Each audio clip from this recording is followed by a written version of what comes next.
Hi students. Graphical ப்ராப்ளத்தில் இது வந்து third problem.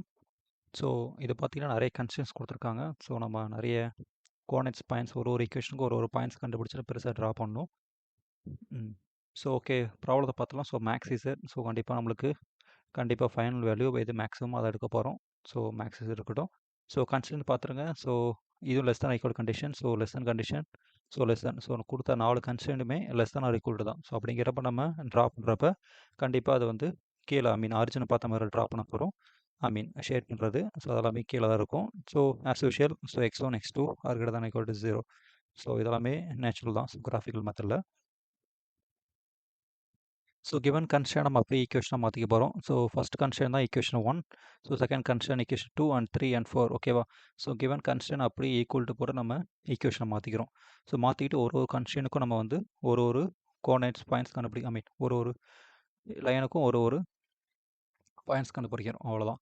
So first equation நீங்கள் எடுத்துக்கிட்டிங்கன்னா ஃபஸ்ட் ஈக்குவேஷனில் x1 ஈக்குவல் டு 0 போடுறப்ப நம்மளுக்கு x2க்கு வந்து நம்ம சிம்பிளாகவே 5 கிடைக்கும். ஓகேவா? ஜஸ்ட் நீ சால்வ் பண்ணாலும் தெரிஞ்சிடும். ஸோ அப்படிங்கிறப்ப அந்த பாயிண்ட்ஸ் வந்து 0.5. ஸோ அதே மாதிரி செகண்டில் x2 ஈக்குவல் 0 கொடுக்குறப்ப அதே ஈக்குவேஷனில் x1 வேல்யூ 10 கிடைக்கும். ஓகேவா? ஸோ அப்படிங்கிறப்ப அதோட பாயிண்ட் வந்து 10, 0. ஸோ நல்லா பார்த்துக்கோங்க. ஜஸ்ட்டு ஃபஸ்ட் ஈக்குவேஷனில் x1க்கு 0 போடுறேன். அப்புறம் அதே ஈக்குவேஷனில் x2 0 போட்டு கொண்டு வந்திருக்கேன். ஓகேவா? ஸோ இதெல்லாமே ஒரு அப்ராக்சிமேஷன் தான். நம்ம 0 போட்டோம்னா ஈஸியாக பாயிண்ட்ஸ் கிடைக்கும். அதுக்காக தான், வேறு ஒன்றும் கிடையாது. ஸோ அதே மாதிரி செகண்ட் ஈக்குவேஷனுக்கும் நீங்கள் இதே மாதிரி எடுக்கணும். ஸோ செகண்ட் ஈக்குவேஷனுக்கு very simple. So x1 + x2 = 0. So அப்படிங்கிறப்ப 0,6 6,0. ஓகேவா? இதெல்லாம் ஆப்வியஸாக எடுத்துடலாம். ஏன்னா இதெல்லாம் ஸ்கூலில் ஈஸியாக நீங்கள் படிச்சிருப்பீங்க கிராஃப் போடுறதுக்கு.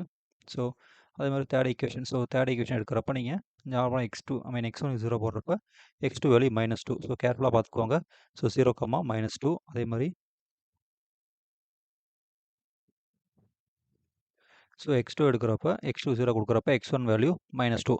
ஸோ இந்த பாயிண்ட்ஸ் தான் நீங்கள் வந்து கிளியராக நோட் பண்ணிக்கணும். ஏன்னா வந்து நெகட்டிவில் வரதுனால ப்ராப்பராக நீங்கள் கிராஃபில் ப்ளாட் பண்ணணும். ஸோ இந்த மாதிரி 4 கன்ஸ்ட்ரெயின்ட் இருக்கிற ப்ராப்ளத்தில் வந்து நீங்கள் கிராஃப் ஷீட்டில் போட்டிங்கன்னா ப்ராப்பராக நீங்கள் ஸ்கேல் வச்சு ப்ராப்பராக வரைஞ்சிங்கன்னா ஸோ உங்களுக்கு சில ஸ்டெப்ஸை நீங்கள் ஈஸியாகவே நெக்லெக்ட் பண்ணிடலாம். ஓகேவா? என்ன ஸ்டெப்ஸ்னு லேட்டராக சொல்கிறேன். ஸோ அதே மாதிரி ஃபோர்த் ஈக்குவேஷனுக்கு எதை சால்வ் பண்ணிங்கன்னா உங்களுக்கு ஜஸ்ட்டு இந்த மாதிரி வேல்யூ கிடைக்கும். ஸோ ரொம்பலாம் வேணாம். இது வந்து கிராஃபிக்கல் ப்ராப்ளம்னாலே கோஆர்டினேட்ஸ் கண்டுபிடிக்கிறது தான் ஃபஸ்ட் ஸ்டெப்பே. ஓகேவா? ஸோ இதுதான் உங்களோட graph. So first equation. So நீங்கள் ஃபஸ்ட் ஈக்குவேஷன் எடுத்து பார்த்தீங்கன்னா உங்களுக்கு பாயிண்ட்ஸ் கிடச்சிருக்கும். ஸோ ஃபஸ்ட் ஈக்குவேஷன் வந்து 0,5 தென் 0,5 10,0. ஸோ ஃபஸ்ட் ஈக்குவேஷன் எழுதுகிற x1 + 2x2 = 10. ஸோ இதுதான் ஃபஸ்ட் ஈக்குவேஷனோட லைன். ஸோ நீங்கள் எல்லா கன்ஸ்டன்ட்டுமே நீங்கள் பார்த்தீங்கன்னா லெஸ் தான் ஈக்குவல் கண்டிஷன் தான்.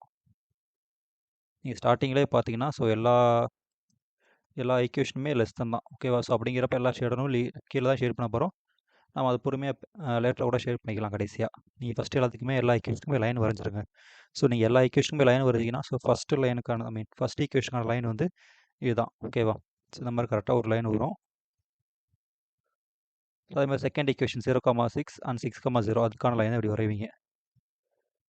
ஓகேவா? கொஞ்சம் ப்ராப்பராக நல்லா கிராஃப் ஷீட்டில் வரைஞ்சிங்கன்னா பார்க்க நீட்டாக இருக்கும்.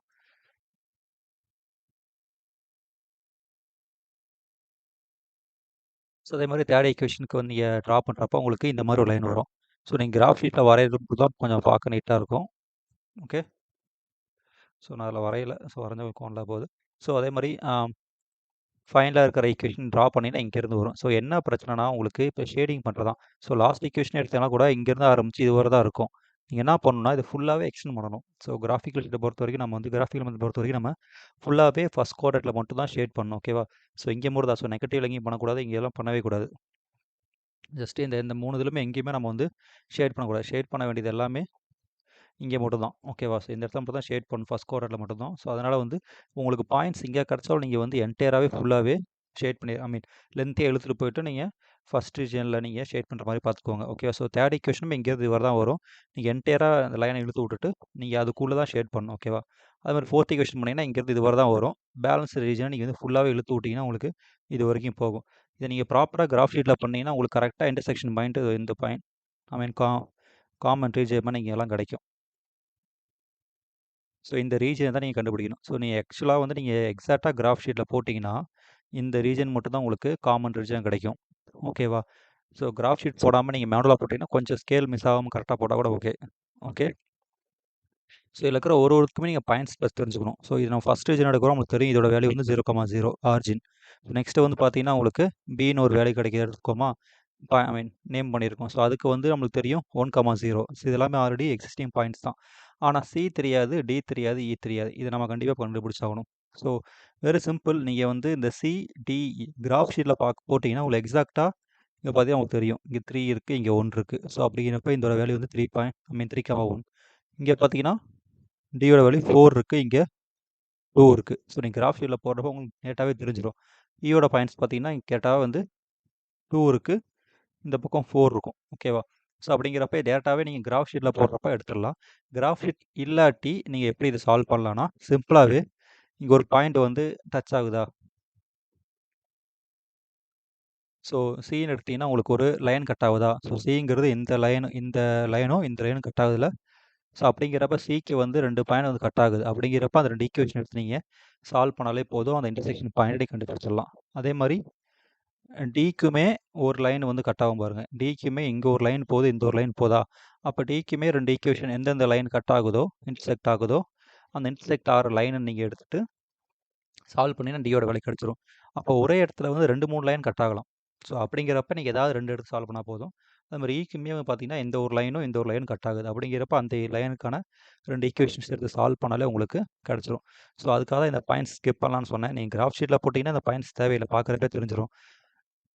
கிராஃப் ஷீட்டில் மேனுவலாக போடுறீங்கன்னா நீங்கள் இந்த மாதிரி எடுத்து சால்வ் பண்ணிக்கிட்டீங்கன்னா பெட்ரு. ஓகேவா? ஸோ இது வந்து மேனுவலாக சால்வ் பண்ணால் இன்னும் கொஞ்சம் பெட்டராக இருக்கும். ஒரு கான்ஃபிடண்ட்டாக எழுதலாம். இல்லாட்டி கிராஃப் ஷீட்டில் போட தெரியும் சார் கான்ஃபிடண்ட்னா அதுவும் பண்ணலாம். ஓகேவா? ஸோ மேனுவலாக செக் பண்ணிக்கோங்க வேணும்னா. ஸோ இல்லாட்டி நீங்கள் டேரெக்டாகவே கோனஸ் பாயிண்ட்ஸ்க்கு போய்க்கலாம். ஸோ இதான் டேரெக்டாக வந்து எக்ஸ்ட்ரீம் பாயிண்ட்ஸ். நீங்கள் பிளாட் பண்ணீங்கல்ல, ஸோ பிளாட் பண்ண ஒரு பாயிண்ட்ஸுமே ஸோ நீங்கள் பிளாட் பண்ணி அந்த பவுண்டரி ரீஜனில் வருதுல 1, 2 ஐ மீன் ஏ, பி, சி, டி, இ, எஃப் இது 3மே வந்து ஐ மீன் இந்த 6மே வந்து உங்களோட ரீஜன்ஸ். ஓகேவா? இதான் உங்கள் ஃபீஸிபிள் ரீஜன். இந்த ரீஜனுக்குள்ள தான் சொல்யூஷன் கிடைக்குது. இதுக்குள்ளே எது இந்த x1, x2 எது அதிகமாக கிடைக்கும், மேக்ஸிமம்ஸ் கிடைக்குது அதான் ஆன்சர். ஸோ இந்த ரீஜனுக்கான கோஆர்டினேட்ஸ் பாயிண்ட்ஸை நீங்கள் கரெக்டாக நீங்கள் எடுத்து எழுதி வச்சுக்கோங்க. ஸோ ஏ ஆஸ் யூஷுவல் 0,0ல ஆரம்பிக்குது. தென் பி, ஸோ ஏ 0,0ல ஆரம்பிக்குது. Then B, C, D E, E F so அதே மாதிரி போகும். ஓகேவா? ஸோ மொத்தமாக இத்தனை பாயிண்ட்ஸ் வந்து நீங்கள் வந்து அதில் இருக்கும் கிராஃபில். நீங்கள் அப்படியே அந்த கிராஃபை எடுத்து அப்படியே போட போகிறீங்க. ஸோ நீங்கள் இசட் ஈக்குவல் 2x1 + x2 இது எங்கிறது வந்து சொல்லி யோசிக்க வேணாம், அதான் ப்ராப்ளமே. ஸோ ப்ராப்ளத்தில் வந்து நம்ம ஸ்டார்டிங்கில் அப்ஜெக்டிவ் ஃபங்க்ஷன் கொடுத்துருப்பாங்கல்ல, ஸோ அதான் உங்களோட இசட். ஓகேவா? இதுக்குள்ள இப்போ நீங்கள் கண்டுபிடிச்ச கோஆர்டினேட்ஸ் பாயிண்ட்ஸில் இருக்கிற ஒரு வேல்யூமே நீங்கள் சப்ஸ்டிட் பண்ண போகிறீங்க. ஜஸ்ட் நீங்கள் x1க்கு பதிலாக ஸோ இந்த value x1 so x2 just எடுத்து இங்கே சப்ஸ்டிட் பண்ணிங்கன்னா உங்களுக்கு கிடைக்கும். ஸோ 0,0ங்கிற ஆப்வியஸாக 0 வந்துடும். ஸோ அதேமாதிரி பிக்கு ட்ரை பண்ணுங்கள். ஸோ பியோட 1,0 ஸோ x1க்கு பதிலாக 1 ஸோ x2க்கு பதிலாக 0 சப்ஸ்டிட் பண்ணிங்கன்னா எக்ஸிட் வேல்யூ கிடைக்கும். அதே மாதிரி ஒரு கோஆர்டினேட்ஸ்க்குமே நீங்கள் பண்ணிங்கன்னா உங்களுக்கு இந்த மாதிரி வேல்யூ கிடைக்கும். அதில் நீங்கள் டியோட கோஆர்டினேட்ஸ் 4,2 சப்ஸ்டிட் பண்ணுறப்போ உங்களுக்கு 10 கிடைக்கும். இருக்கிறத கம்பேர் பண்ணிங்கன்னா ஸோ மொத்த வேல்யூ டேபிள்லையுமே உங்களுக்கு இந்த 10 தான் கொஞ்சம் அதிக வேல்யூ கிடைக்கும். ஸோ அதான் உங்களோட மேக்ஸிமம். ஸோ நம்ம கிவன் ப்ராப்ளமே மேக்ஸிமம் இசட் தான். ஸோ அப்படிங்கிறப்ப மேக்ஸிமம் இசட் 10 எப்போ கிடைக்குதுன்னா நம்மளுடைய x1 வேல்யூ 4ஆக இருக்கணும், x2 வேல்யூ 2ஆக இருக்கணும். ஸோ அதான் நம்ம டியோட வேல்யூ பாயிண்ட்ஸ். ஓகேவா? ஸோ இவ்வளோ தான் இந்த ப்ராப்ளம். ஸோ நம்மளோட ஐ மீன் மைண்டில் ஃபிக்ஸ் பண்ண வேண்டியது ஒன்றே தான். கிராஃப் ஷீட்டில் பக்காவாக கிராஃப் பண்ணிடுங்க. ஸோ தென் பக்காவாக நான் பவுண்டரி ரீஜனை கண்டுபிடிச்சி எது எக்ஸ்ட்ரீம் பாயிண்ட்ஸோ அதை கண்டுபிடிச்சி எழுதியிருக்கோங்க. ஓகேவா? ஸோ இந்த எக்ஸ்ட்ரீம் பாயிண்ட்ஸ் கண்டுபிடிக்கிறதுக்காக தான் நீங்கள் கரெக்டாக கிராஃப் ஷீட்டில் போட சொல்கிறது. நீங்கள் நார்மலாக போட்டிங்கன்னா கொஞ்சம் மிஸ் ஆக வாய்ப்பு இருக்குது. அப்படி அதையும் மிஸ் ஆகக்கூடாதுன்னா நீங்கள் இந்த இன்டர்செக்ஷன் பாயிண்ட்ஸை ஒரு வாட்டி பார்த்துக்கோங்க. ஓகேவா? ஸோ இதெல்லாம் சால்வ் பண்ணுறது நார்மலாக எப்பவும் போல் இந்த ஈக்குவேஷன் சால்வ் பண்ணுற எலிமினேஷன் மெத்தட் தான். ஸோ நீங்கள் நார்மலாக எலிமினேஷன் பண்ணிக்கலாம். ஓகேவா? தேங்க்யூ.